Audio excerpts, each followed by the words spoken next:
మరో బ్రేకింగ్ చూస్తున్నాం.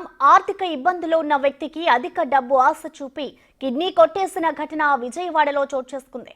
కిడ్నీ ఇస్తే 30 లక్షల రూపాయలు డబ్బులు ఇస్తామని ఫేస్బుక్ లో పరిచయమైన ఓ వ్యక్తి ఆఫర్ ఇచ్చి తీరా కిడ్నీ ఇచ్చిన తర్వాత మాట మార్చి మోసం చేశాడు. దీంతో బాధితుడు పోలీసులను ఆశ్రయించాడు.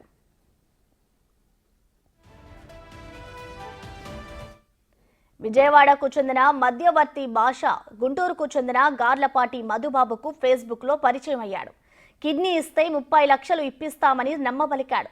విజయవాడకు చెందిన విజయ సూపర్ స్పెషాలిటీ హాస్పిటల్లో కిడ్నీ ఆపరేషన్ జరిగింది.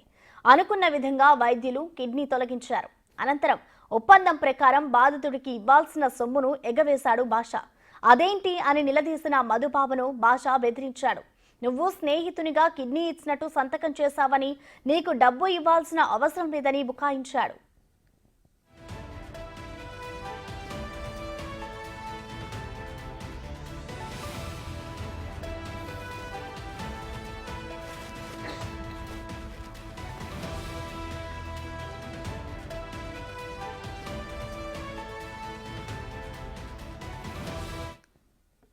దీనికి సంబంధించిన మరింత సమాచారం మా ప్రతినిధి సాయి శంకర్ లైవ్ ద్వారా అందిస్తారు.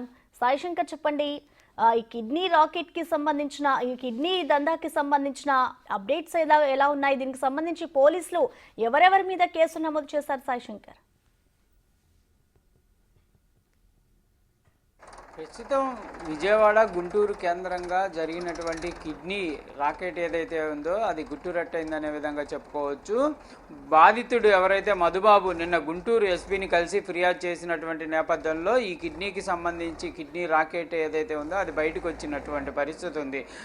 మధుబాబుకు 30 లక్షల రూపాయలు ఇస్తామని చెప్పి ఆయన్ని మోసగించి ఆయన దగ్గర నుంచి కిడ్నీని అయితే తొలగించినటువంటి పరిస్థితి ఉంది. ప్రస్తుతం మధుబాబు అయితే ఆ కిడ్నీ తొలగించినటువంటి నేపథ్యంలో తీవ్రమైనటువంటి ఇబ్బంది అయితే పడుతున్నారు. అయితే ప్రస్తుతం మధుబాబు చెప్తున్నటువంటి వివరాల ప్రకారం అతన్ని ఒక ఫేస్బుక్ ద్వారా ఒక వ్యక్తి భాష అనేటటువంటి వ్యక్తి పరిచయమైనట్లు చెప్తున్నాడు. అతను ఏదైతే ప్రస్తుతం ఉన్నటువంటి ఆర్థిక ఇబ్బందులు తొలగిపోవడానికి ఏదన్నా ఆలోచన చేస్తున్నటువంటి నేపథ్యంలో కిడ్నీ అమ్మితే అతనికి 30 లక్షల రూపాయలు ఇస్తాననే విధంగా చెప్పడంతో భాష చెప్పినటువంటి మాటలకి సుబ్రహ్మణ్యం అయితే లొంగినట్టు తెలుస్తుంది. ఈ భాష అనేటటువంటి వ్యక్తి వెంకట్ అనేటటువంటి వ్యక్తి, వీళ్ళిద్దరూ కలిసి ప్రస్తుతం మధుబాబుకు సంబంధించినటువంటి బాధితులు ఎవరైతే ఉన్నారో అతనితో మాట్లాడటం జరిగింది. వీళ్ళిద్దరూ కూడా సుబ్రహ్మణ్యం అనేటటువంటి మరో వ్యక్తితో కూడా కాంటాక్ట్ అవ్వడం జరిగింది.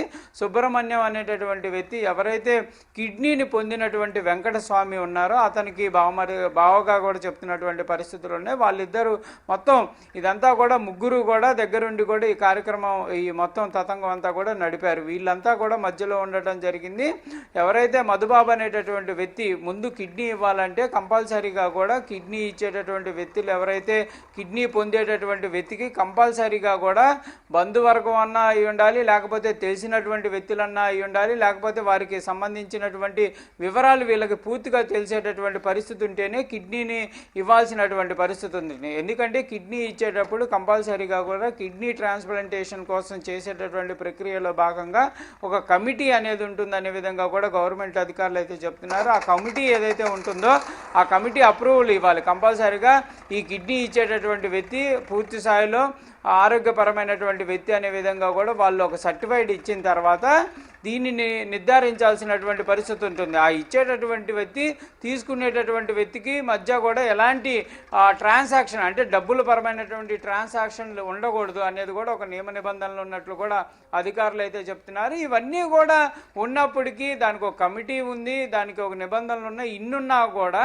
బాధితుడు క్లియర్గా మోసపోయాడంటే ఈ ఎవరైతే కిడ్నీ రాకెట్ నడిపేటటువంటి వ్యక్తులు ఎంత జాగ్రత్త పడ్డారనేది కూడా చూడాల్సినటువంటి పరిస్థితి ఉంది. పూర్తిగా మధుబాబుకు సంబంధించినటువంటి ఆధార్ కార్డు చేంజ్ చేశారు, ఆయన అడ్రస్ చేంజ్ చేశారు, వెంకటస్వామికి దగ్గర బంధువుగా కూడా సృష్టించినటువంటి పరిస్థితులు ఉన్నాయి.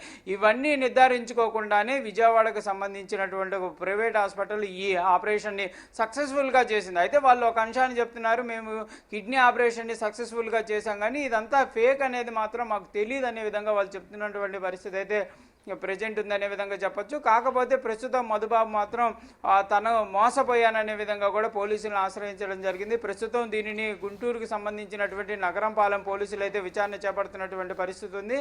ప్రస్తుతం వాళ్ళైతే మధుబాబు దగ్గర అన్ని వివరాలు సేకరిస్తున్నారు. ఎవరైతే ఈ భాష ఫేస్బుక్ ద్వారా మధుబాబు పరిచయం అయ్యారో అతనికి సంబంధించినటువంటి ఆధారాలను అయితే వాళ్ళు సేకరిస్తున్నటువంటి పరిస్థితి ఉంది.